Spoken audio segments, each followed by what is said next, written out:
জামাত NCP জোট দেখে বিএনপিতে তোলপাড়। বিএনপি ভয়ে কাঁপছে, বিএনপির মাথা খারাপ, বিএনপি দিক বিদিক ছোটাছুটি করছে জামাত এনসিপি জোট দেখে। সাবেক উপদেষ্টা আসিফ মাহমুদ সজীব ভুঁইয়া এবং মাহফুজ আলমের জায়গা কোথায় হবে? তারা কি এনসিপির হয়ে জামাত জোটেরই প্রার্থী হবেন নাকি অন্য কোনো সিদ্ধান্তের দিকে যাচ্ছেন? আজকের দিন শেষ হয়ে গেলেও আসিফ মাহমুদ সজীব ভুঁইয়ার বক্তব্য এখন পর্যন্ত পরিষ্কার জানা যায়নি। তাহলে তোরা যদি জোটই করবি, কেন তোরা মনোনয়ন বিক্রির আগে সেটা জানাস নাই? ইতিমধ্যে জুলাই আন্দোলনকারীদের সাথে যারা যারা বেইমানি করেছে তাদেরকে তো এক্সপোজ করেছি আমি গত বছরই। কারণ এই যে নাহিদ, হাসনাত, সার্জিস, এরা যে জুলাই যোদ্ধাদেরকে মাইন্ড ম্যানিপুলেশন করে মাঠে নামিয়েছিল এবং পরবর্তীতে এদেরকে যে তারা বিক্রি করে খেয়েছে। রাশেদ খান একটা দলের সাধারণ সম্পাদক, গণ অধিকার পরিষদ, এই দলটার কিন্তু বেশ একটা জনপ্রিয়তা ছিল নুরুল হক নূরের নেতৃত্বে। এটা মানে একসময় আরো বেশি ছিল, কিন্তু আস্তে আস্তে যেটা হয় প্রচলিত রাজনীতির ভিড়ে, নানা বিতর্কের ভিড়ে এটা আস্তে আস্তে সংকুচিত হয়ে গেছে। এই দুই লুবি জুলাইয়ের গাদ্দারের কারণে জুলাই যোদ্ধারা কাতারে কাতারে শহীদ হবে এই সরকারের আমলে। এই সরকারের আমলে কাতারে কাতারে জেলে যাবে জুলাই যোদ্ধারা। এটা লিখে রাখুন, আমি বলতেছি তো এই সরকারই করবে। এই দুই গাদ্দারের কারণে হয়েছে। এই দুই গাদ্দারের কোন ঠেকা পড়ছে যে তাদেরকে পদত্যাগ করে এমপি ইলেকশন করতে হবে? যোগ্যতা সম্পন্ন লোক এনসিপিতে ছিল না, বা যারা জুলাই অভ্যুত্থানের নেতৃত্ব দিছে তারা ছিল না। তোদের কোন ঠেকা পড়ছে? তোরা ছাড়া কি সংসদ চলতো না? সত্যি করে বলেন তো, এই এনসিপি দলটা নিয়ে যখন আমি 2-4টা এদের বিরুদ্ধে গিয়ে ভিডিও করতাম, তারপর এদের অন্যায়, তারপর এদের দুর্নীতি, এদের অপরাধ, এদের ক্রিমিনাল অ্যাক্টিভিটিস, নানান কিছু যখন পত্রপত্রিকায় আসতো, অল্প কিছু আসতো, বেশি তো আসতো না, কারণ এরা ছিল ডক্টর ইউনূস সাহেবের কিংস পার্টি। তো ডক্টর ইউনূস সাহেবের কিংস পার্টি, আর তাদেরকে নিয়ে বাংলাদেশের পত্রপত্রিকায় নিউজ করবে, খারাপ খারাপ নিউজ করবে, ক্রিমিনাল নিউজ করবে। এটা তো ভাই তাদের মানে তাদের অস্তিত্বের সমস্যা। বুঝতে পারছেন, যে সরকার আসে বাংলাদেশে, তত্ত্বাবধায়ক সরকার আসুক, বিএনপি আসুক, আওয়ামী লীগ আসুক, তারা কম বেশি মিডিয়াকে নিয়ন্ত্রণ করতো, তার ফলে তারা বলতো না।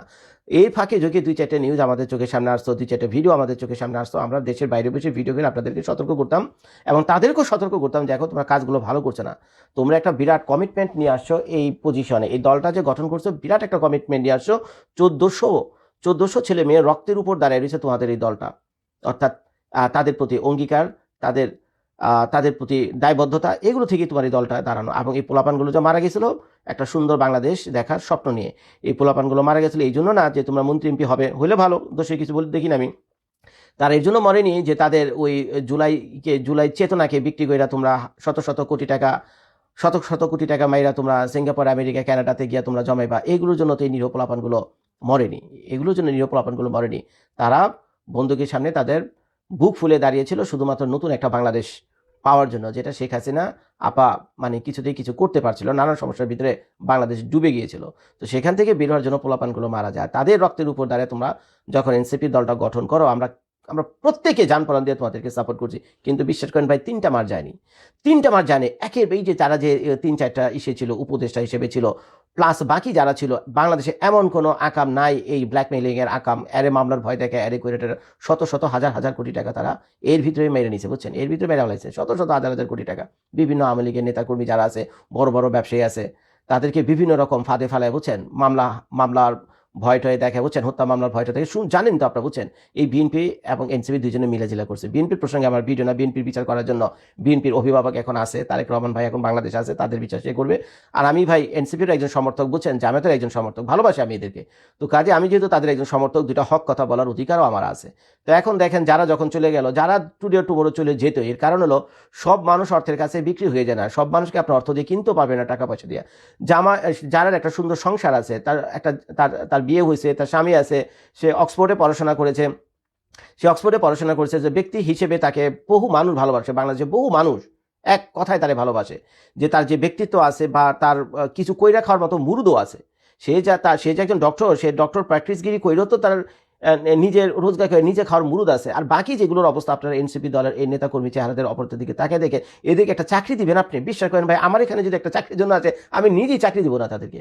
আমি যদি আমার সামনে বসে 3 মিনিট ইংলিশে কথা বলতে বলি তাদেরকে, 3 মিনিটে ইন্টারভিউ নিয়ে ইংলিশে একটাও পারবে না, সবগুলো ডিসকোয়ালিফাইড, কম বেশি। একেবারে সবাই না, 2-1 থাকতে পারে, মনে কষ্ট নিয়ে না, যারা আবার ইংলিশ একটু ভালো তারা মনে কষ্ট, তাদেরকে বাদ দিয়ে 2-4 জন বাদ দিয়ে বাকি যারা আছে, এরা ঢাকা বিশ্ববিদ্যালয়ের মতো প্রতিষ্ঠান থেকে পড়াশোনা করে বের হয়ে এসেছেন, তারপরে বড় বড় ইউনিভার্সিটি থেকে পড়াশোনা বের হয়ে আসেন, অথচ সামনে বসে 3 মিনিট ইংলিশ বলতে পারে না। বলবে কোত্থেকে? কখনো জীবনে স্কুল কলেজে ঠিকঠাক মতো পড়াশোনা করছে নাকি? সব সময় ব্যস্ত ছিল শয়তানি নিয়ে, কেমনে পয়সা লুটপাট করুম, কারে তুইলা নিয়ে আমু, কোন মাইয়ার ঘরে গিয়ে রাতে যাবো, কোন মাইয়ারে নিয়ে, ওই দেখলেন এনসিপির এক নেতা কোন একটা বাজে মেয়েকে নিয়ে রাতে গেছে কারাকারি করতে লেগে, কার লগে সকালবেলা কানের ভিতরে কে গুলি করছে, সেই গুলি খেয়ে দিয়ে রাস্তা দিয়ে দৌড়িতেছে। ওই যে বগুড়ার ঘটনাটা, এটা নিয়ে একটা ভিডিও করছি, দেখে নিন। তো এই হলো এই দলটার হলো চরিত্র, বুঝছেন? এগুলো আমরা দিনের পর দিন দেখছি যে যাদেরকে মানুষ তাদের এই কোয়ালিফিকেশন নাই যে কেউ একটা চাকরি দিবে এদেরকে, বুঝছেন? এরা আসছে হলো বাংলাদেশের নেতা হওয়ার জন্য। এই দুই লুবি জুলাইয়ের গাদ্দারের কারণে জুলাই যোদ্ধারা কাতারে কাতারে শহীদ হবে এই সরকারের আমলে। এই সরকারের আমলে কাতারে কাতারে জেলে যাবে জুলাই যোদ্ধারা। এটা লিখে রাখুন, আমি বলতেছি তো এই সরকারই করবে। এই দুই গাদ্দারের কারণে হয়েছে।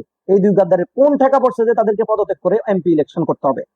যোগ্যতা সম্পন্ন লোক এনসিপিতে ছিল না, বা যারা জুলাই অভ্যুত্থানের নেতৃত্ব দিছে তারা ছিল না। তোদের কোন ঠেকা পড়ছে? তোরা ছাড়া কি সংসদ চলতো না? তোরা কেন পদত্যাগ করলি? 2 বছর খাইছস, আরো 5 বছর খাওয়ার জন্য, এটাই তো। এই যে ভুলটা করলি এটার মাসুল তোদেরকে দিতে হবে। জুলাই যোদ্ধারা তোদের এই ভুলের মাসুল দিবে। তোদেরকে পাঠাইছে যাতে করে এই সরকারের থেকে নির্বাচন পর্যন্ত এই সরকারের থেকে এই সরকারকে অভ্যুত্থানমুখী রাখা, যাতে কোনো ডিজিএফআই এর কালো থাবা এই সরকারের উপর পড়তে না পারে, তোদের সেই দৃষ্টি সজাগ রাখা। তোরা সেই ইয়া করবি, কিন্তু তোরা সেটা না করে নির্বাচনে তাফসিল ঘোষণার আগে তোরা পদত্যাগ করে নির্বাচন করবি, সংসদে যাবি, আর 5 বছর খাবি।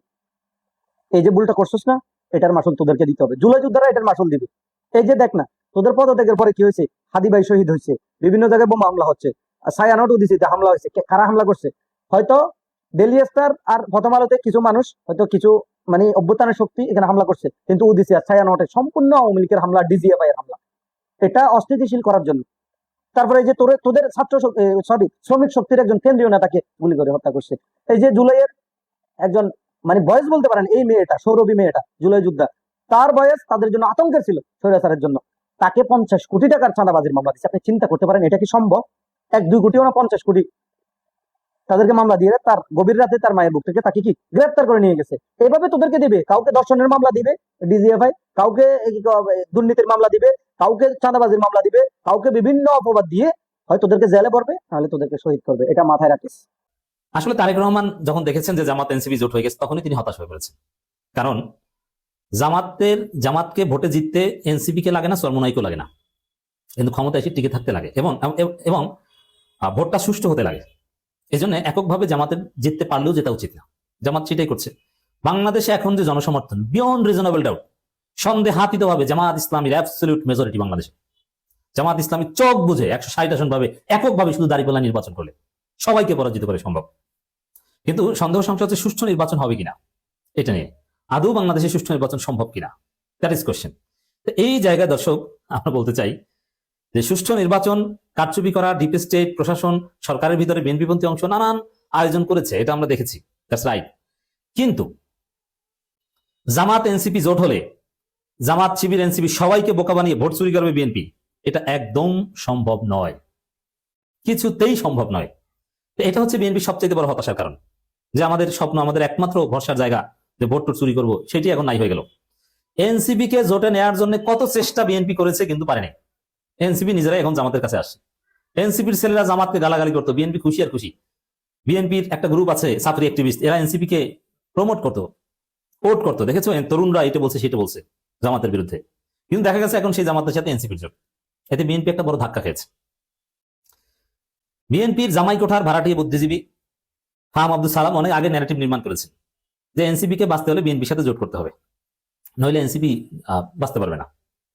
এখন ফাহাম বলেন যে কোনো জোট না করাই ভালো। এখন তা মানে কষ্ট পাচ্ছে, মাথা খারাপ যে জামাতের সাথে জোট করছে, বাবা তার চাইতে তোমরা একলা করো। জামাত এনসিপি জোটের বিরোধিতা করছে যারা, প্রত্যেকে বিএনপি দল। এনসিপির ভিতরে এটা নিয়ে তেমন কোনো ইখতিলাফ নাই। বিএনপি পন্থী কিছু এনসিপি নেতা পদত্যাগ করে চলে গিয়েছে, এটা এখানেই শেষ। কিন্তু আপত্তি, কেন জোট, আশ্চর্যবোধক চিহ্ন, এগুলো হচ্ছে প্রথম আলো ডেইলি স্টারের ন্যারেটিভ। তারা আশ্চর্য হচ্ছে, কিন্তু এনসিপি তো আশ্চর্য হচ্ছে না। তো দর্শক, এই জায়গায় বিএনপি নানান ভাবে যুক্তি দিচ্ছে, বিএনপির অ্যাক্টিভিস্টরা বড় বড় লেখা পোস্ট করছে যে এই কারণে জামাতের সাথে এনসিপি যাওয়া ঠিক হচ্ছে না, জামাতের সাথে গেলে এনসিপি এই হবে সেই হবে। কিন্তু সবথেকে বড় কথা হচ্ছে যে রাজনৈতিক সিদ্ধান্তের বিরোধিতা ভারত করবে, প্রথম আলো ডেইলি স্টার করবে, বুঝবেন যে ওইটাই সঠিক। এনসিপি জামাতের বিরোধিতা ভারত করছে, ভারতপন্থী সমস্ত মিডিয়া অ্যাক্টিভিস্ট সবাই করছে। এইটাই হচ্ছে দলিল যে এনসিপি জামাত জোট ঠিক আছে। কারণ বিএনপির মাথা খারাপ, বিএনপি এই জোট ঠেকাতে চেষ্টা করছে কিন্তু পারে নাই, কাজ হয়নি, অনেক চেষ্টা করেছে। বিএনপি এনসিপির অনেক নেতাকে ব্যক্তিগতভাবে সিট দেওয়ার প্রলোভন দিয়েছে, সরাসরি বিএনপিতে যোগ দেওয়া হবে, তারপরে তাকে যোগ দিলে তাদের সিট দেওয়া হবে, এই চেষ্টা করেছে। এমনকি যারা পদত্যাগ করেছে এনসিপি থেকে তাদের সাথে বিএনপি মিটিং করছে, কিন্তু কোনো লাভ নাই। তো বিএনপি মিটিং করে কি তাদের সিট দেবে দেখি, না কুপরামর্শ দেবে যে তোমরা এনসিপির বিরুদ্ধে জিহাদ করো। এখন এই যে এনসিপির যে কষ্ট, যে জামাত এনসিপি জোট মানে বিএনপি স্বপ্ন শেষ, ভোট চুরির রাস্তা শেষ, এনসিপি কে জরুরি জামাত জোটে ভোট চুরি ঠেকাতে। এনসিপির ছেলেরা বুক পেতে দাঁড়ালে তাদের সামনে ভোট চুরি করবে, এটা আমি বিশ্বাস করি না। এবং যদি করতেও পারে, একদিনও সে টিকতে পারবে না, তাকে ক্ষমতা নিতে দেওয়া হবে না। এটা NCP will ensure that, I believe it. Jamaat Shibir man power supply দেবে, এনসিপি উইল ডু দ্যাট। এইটা হবে সমীকরণ যদি উল্টাপাল্টা করার কিছু চেষ্টা করে। সমকালের এই খবরটা খুব ইন্টারেস্টিং। লিখেছে জামাত এনসিপি সমঝোতা, দুই সাবেক উপদেষ্টায় আটকা পড়ে আছে। মানে জামাত এবং এনসিপির সমঝোতা, মানে নির্বাচন সমঝোতা, এটা দুইজন উপদেষ্টার জন্য আটকা পড়ে আছে। সাবেক উপদেষ্টা বলাই যায় যে আসিফ মাহমুদ এবং মাহফুজ আলম। তাহলে ঘটনাটা কি? এখানে লিখেছে যে অন্তর্বর্তীকালীন সরকারের সাবেক দুই উপদেষ্টা মাহফুজ আলম ও আসিফ মাহমুদ সজীব ভুইয়াকে জোটের প্রার্থী করতে রাজি নয় জামাতে ইসলামী। ভয়ঙ্কর কথা যে এই যে এনসিপির সঙ্গে জামাতের জোট হবে, সব ঠিক আছে, কিন্তু এই আসিফ মাহমুদ এবং মাহফুজ আলম এই সাবেক দুই উপদেষ্টাকে জোটের প্রার্থী করতে রাজি নয় জামাত ইসলাম। কিন্তু কেন? জামাত ইসলাম বলতেছে যে এই দুই উপদেষ্টাকে প্রার্থী করলে তাদের উপদেষ্টা থাকার সময়ে যে বিতর্কিত কর্মকাণ্ড, সেই কর্মকাণ্ডের দায় পড়বে জামাত ইসলাম এনসিপি জোটের উপর। আবার এই জোটকে সরকার আশীর্বাদ পুষ্ট বলেও বিএনপি ভোটের প্রচারে সমালোচনা করবে, বলবে যে এই তো সরকার দুই উপদেষ্টা আছে জামাতের জোটে, তার মানে এই জামাত আসলে এই ইউনো সরকারের কাছ থেকে নির্বাচনে সহায়তা পাবে, এরকম একটা সমালোচনা কিন্তু বিএনপি করবে। এটা সত্য। গোপন সূত্র জানায় যে দুই সাবেক উপদেষ্টাকে ছাড়া জোটে আসতে রাজি নয় এনসিপি। এনসিপি বলতেছে না, আমরা ওই দুজনকে ছাড়া তোমাদের জোটে যাব না। মাহফুজ এবং আসিফ দলীয় অবস্থান ও প্রার্থিতা নিশ্চিত করা ছাড়া জামাতের সঙ্গে জোটে যেতে রাজি নন এনসিপি। তাদের অনুসারীরা সরাসরি জোটের বিরোধিতা করতেছেন। মানে এই আসিফ এবং মাহফুজের অনুসারীরা তারা জামাতের সঙ্গে জোটের বিরোধিতা করতেছেন, তারা বিএনপির সঙ্গে জোট চান। বিএনপির ভারপ্রাপ্ত চেয়ারম্যান তারেক রহমানের সঙ্গে দেখাও করতে চান। তবে এনসিপি কে সপ্তাহখানেক আগে 4টি আসন ছাড়ার প্রস্তাব করা বিএনপি এখন আর আলোচনায় আগ্রহ দেখাচ্ছে না। অবশ্য বিএনপির আমরা অনেক কথা বলি, বাট যদিও চারটা আসন কম হয়ে যায়, বাট বিএনপি বলছিল কিন্তু সপ্তাহে যে 4টা আসন নাও, 4 জনের, তাহলে আসো। কিন্তু তখন এনসিপি বলছে যে না, আমরা 4টা আসনে রাজি না। তো এখন আর ওই সময়ও নাই, বিএনপি মোটামুটি 300 আসনেই জোট সহ নিজেদেরকে সব সহ মনোনয়ন দিয়ে ফেলাইছে। এখন আর বিএনপি আগ্রহ দেখাচ্ছে না। আবার একটা জিনিস খেয়াল করেন, এই যে মাহফুজ আলম, আসিফ মাহমুদের কথা বলতেছি, যে আদালতের রায় দেওয়া সত্ত্বেও ইশরাক হোসেনকে নগর ভবনের মেয়র পদে শপথ পড়ায়নি আসিফ মাহমুদ। এ নিয়ে কত কিচ্ছা কাহিনী, সেই নগর ভবন ঘেরাও হলো, আন্দোলন হলো, কিন্তু আসিফ মাহমুদ শেষ পর্যন্ত ইশরাককে মেয়র বানালেন না। এখন সে আসিফ মাহমুদ আবার তারেক রহমানের সঙ্গে বৈঠক করতে চায়, পিছিয়ে ঘুরে বৈঠক করার জন্য। কি আর বলবো। যাই হোক, তো গত বুধবার এনসিপির নির্বাহী পরিষদের বৈঠকে উপস্থিত 90% সদস্য জামাতের সঙ্গে জোটের প্রস্তাব করেন। এটা একটা ভালো দিক যে এনসিপি নির্বাহী পরিষদের বৈঠকে 90% মেম্বার তারা বলতেছে যে আমরা জামাতের সঙ্গে জোট চাই। 10% করে নেই, হতেই পারে। এই প্রস্তাবের লিখিত কার্য বিবরণী তৈরির পর জামাতের আমিরের সঙ্গে এনসিপি নেতারা বৈঠকে বসেন। মানে এই যে 90% প্রস্তাব, এটার একটা লিখিত কার্য বিবরণী তৈরি করেছে, এটা কিন্তু ভালো কাজ করেছে এনসিপি, যে দেখো এই 90% লোক চায় জামাতের সঙ্গে জোট করবো। তারপর জামাতের আমিরের সঙ্গে বৈঠকে বসে এনসিপি এবং এনসিপি আহ্বায়ক নাহিদ ইসলাম এবং সদস্য সচিব আক্তার হোসেন আসন বন্টনের আলোচনা এখনো চালিয়ে যাচ্ছেন। তাদের বক্তব্য জানা যায়নি, কারণ এনসিপি এক্ষেত্রে কঠোর গোপনীয়তা অবলম্বন করতেছে। এনসিপির শীর্ষ 10 নেতার মধ্যে জ্যেষ্ঠ যুগ্ম আহ্বায়ক সামান্তা শারমিন, নাহিদ সরোয়ার, নেভা সহ 5 নেত্রী। এই 5 নেত্রীর ভিতরে তাসনিম যারা আছে কিনা আমি জানি না, এখানে কিছু লিখা নাই। এই ধর্মভিত্তিক দল জামাতের সঙ্গে জোটের বিরুদ্ধে, তাদের ক্ষোভ প্রশমন করার চেষ্টা চলতেছে এবং তাদের কয়েকজনকে এই জোটের প্রার্থী করা হবেও বলে আলোচনা আছে। এখন সমস্যা হচ্ছে যে আসলে এই আসিফ মাহমুদ এবং মাহফুজ আলম এদের বিরুদ্ধে আসলে জামাতের অভিযোগটা কি? আসন বন্টন আলোচনার দায়িত্বে থাকা জামাতের নেতারা বলেছেন যে একজন সাবেক উপদেষ্টার বিরুদ্ধে দুর্নীতির নানা অভিযোগ উঠেছে, মানে আসিফ মাহমুদের বিরুদ্ধে। এখন সেগুলো সত্য হোক মিথ্যা হোক যাই হোক, কিন্তু তাকে যদি আমরা জোটের প্রার্থী করি তাহলে এই দায়গুলো কিন্তু আমাদের নিতে হবে, কারণ জামাত ইসলাম হচ্ছে ক্লিন ইমেজের দল এবং তাদের কারো বিরুদ্ধে কোনো দুর্নীতির অভিযোগ পর্যন্ত নাই, কোনো মত দূরের কথা। এখন এই আসিফ মাহমুদ এর বিরুদ্ধে অভিযোগ আছে, যেমন জামাতের দুজন মন্ত্রী ছিল আলী হাসান মুজাহিদিন এবং মতিউর রহমান নিজামী, তাদের বিরুদ্ধে কিন্তু কোনো অভিযোগ ওঠেনি দুর্নীতির। তো সেক্ষেত্রে জামাত বলতেছে যে না, এই কারণে তাকে নেওয়া যায় না। আর বাকি থাকে মাহফুজ আলম উপদেষ্টা থাকাকালীন সময়ে তিনি জামাত সহ মওদুদির মতবাদ সহ নানা বিষয়ে জামাতকে লাগাতার আক্রমণ করতেন। সুতরাং তাকে প্রার্থী করলে জামাতের তৃণমূলের কাছে খারাপ বার্তা যাবে। এখন এটা তো জামাত বললো, কিন্তু ওই যে মেজর আক্তারকে তো কদিন আগে নিল, সেও তো অল টাইম জামাতকে গালিগালাজ করতো, জানি না বুঝি না। যাই হোক, এখন জামাতের মূল্যায়ন হচ্ছে যে এই দুই সাবেক উপদেষ্টার রাষ্ট্রীয় প্রতিষ্ঠান, সেনাবাহিনী এবং প্রশাসনের সঙ্গেও কিন্তু দ্বন্দ্ব রয়েছে এই আসিফ এবং মাহফুজের। সুতরাং তাদেরকে যদি জামাতের প্রার্থী করি তাহলে প্রশাসনের সঙ্গে, সেনাবাহিনীর সঙ্গে এবং রাষ্ট্রীয় বিভিন্ন প্রতিষ্ঠানের সঙ্গে জামাতের দ্বন্দ্ব হবে এবং এর দায় জামাতকে নিতে হবে। এবং সাবেক এই দুই উপদেষ্টাকে প্রার্থী করলে সরকারের মদতপুষ্ট হিসাবে চিহ্নিত হওয়ার পাশাপাশি সরকারি শক্তির সরকারের যারা শক্তি আছে এই শক্তির বিরোধিতার মুখে পড়ার ঝুঁকি রয়েছে, যা নির্বাচনে ক্ষতিগ্রস্ত করবে। সরকারি শক্তির বিরোধিতার মুখে পড়ার মানে সরকারের বিরুদ্ধে সরকার আছে, আমি সবসময় বলি তাদের বিরোধিতার মুখে পড়ার ঝুঁকি আছে, যেটা নির্বাচনে তাদের ক্ষতি করবে, অথবা নির্বাচনে ওই শক্তিটা এমন করবে যাতে জামাত জিতে আসতে না পারে। তার মানে আসিফ এবং মাহফুজ কিন্তু মানে এমন একটা কিছু করেছে যে অনেককেই কিন্তু খেপিয়ে তুলেছে। ওদিকে আবার জামাতের সঙ্গে কিন্তু এই এবি পার্টিরও আলোচনা চলতেছে, সেখানে এবি পার্টিকে কয়েকটা আসন ছাড়বে, ফুয়াদ এবং মঞ্জু একজনকে তো দিবেই। তো এবি পার্টি বলেছেন যে জামাত আসিফ এবং মাহফুজ এই দুই উপদেষ্টাকে প্রার্থী করবে না। এখন মাহফুজ নির্বাচনে প্রার্থী হওয়ার বিষয়টি স্পষ্ট না করলেও আসিফ মাহমুদ ঢাকা 10 থেকে মনোনয়ন ফর্ম কিনেছেন। তিনি বিএনপি সমর্থিত স্বতন্ত্র প্রার্থী হতে চেয়েছিলেন, কিন্তু বিএনপি এতে রাজি হয়নি। এবং এনসিপির এক জ্যেষ্ঠ নেতা সমকালকে বলেছেন যে আসিফ দলে আসতে এবং জামাত জোটের প্রার্থী হতে প্রস্তুত।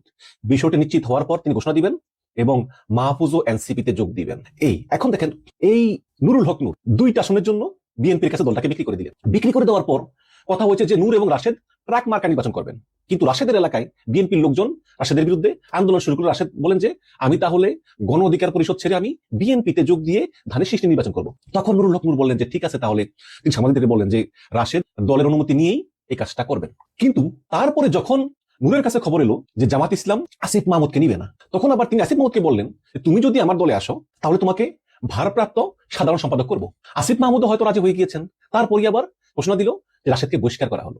তো এই যে গণ অধিকার পরিষদ, যাকে একসময় বিভিন্নকে বলা হতো যে বাংলাদেশের নেক্সট প্রধানমন্ত্রী, তার এই অবস্থা। 2টা আসনের জন্য দলকে বিক্রি করেও এখনো মানে ঝামেলা যাচ্ছে না, এখন দলটিকে কিনা সন্দেহ। জামাতের কাছে এনসিপি ও এবি পার্টি 50টা আসন চেয়েছে, তবে জামাত 30টা আসন নিয়ে আলোচনা করছে। শর্ত দিয়েছে যে যেসব আসন ছেড়ে দেওয়া হবে সেগুলোর বাইরে এনসিপি প্রার্থী দিতে পারবে না। এনসিপি ওই 30টা আসনে প্রার্থী দিবে। তবে এনসিপি চায় যে 30টা আসন ছাড়লেও আরো 10-20টা আসনে শাপলা কলির প্রার্থী থাকবে। কিন্তু জামাত বলতেছে যে না, 300 আসনে জোটের মাত্র 300 জন প্রার্থী থাকবে। এনসিপি বাড়তি প্রার্থী দিলে অন্য দলও দিবে, তখন এটা জোট থাকে না, তাই না? আমরা যে কটা দল জোট করবো 300টা আসনে, 300টা আসনে শুধু একজন প্রার্থী থাকবে। কাজেই তোমাদের 30টা এর বাইরে তোমরা কোনো মনোনয়ন দিতে পারবে না। এখন এনসিপি তারা বলতেছেন যে আমরা তো অলরেডি 150 ফর্ম বিক্রি করে ফেলাইছি, এখন যদি আমরা এই বাড়তি প্রার্থী না দিতে পারি তাহলে কিন্তু দল আবার ভাঙবে। তো এনসিপি একজন নেতা আবার বলেছেন যে চরমোনাইর পীরের ইসলামী আন্দোলনের চেয়ে অন্তত 5টা আসন এনসিপিকে বেশি দিতে হবেই হবে, কারণ জোটে দ্বিতীয় বৃহত্তম দল হিসাবে এনসিপি থাকবে। প্রথম জামাত, দ্বিতীয় এনসিপি, তৃতীয় যে হয় হোক, কিন্তু এনসিপি তৃতীয় অবস্থান নিবে না। এ শর্তেই জামাতের সঙ্গে আলোচনা চলতেছে। জামাতের সঙ্গে সমঝোতার আলোচনায় প্রথমে 150টি আসন চেয়েছিল এই চরমোনাইর পীরের দল ইসলামী আন্দোলন, পরে বলে যে 120টা আসন দিতে হবে। সর্বশেষ বললো যে আমাদেরকে 100 আসন ছাড়তে হবে। মামুনুল হকের খেলাফতে মজলিস বলে যে আমাদেরকে দিতে হবে 50টা আসন। পরবর্তী সময় এই দাবি 35টায় নেমে এসেছিল। তবে যদি এনসিপি জামাতের সঙ্গে আসে তাহলে খেলাফত বলতেছে আমাদেরকে 22টা দিলেই হবে, হয়তো 22টা দিবে না, 7-8-10টা দিবে আর কি, হয়তো 10টা দিবে আর কি। আর চরমোনাইর পীরের দলকে 30 থেকে 35টা আসনের বেশি দিবে না। এতেই কিন্তু ক্ষুব্ধ ইসলামী আন্দোলন এবং বাংলাদেশ খেলাফত। গতকাল গুঞ্জন ছিল তারা এই দুটি দল জোট থেকে বেরিয়ে যাচ্ছে, তবে সরাসরি তারা স্বীকার করে না। তারা বলতেছে না, জোট থেকে বেরোয়নি, এখনো আলোচনা চলতেছে। আমার মনে জোট থেকে বেরোবে না, একটু আসন বাড়ানোর জন্য একটু চাচাবি করে আর কি।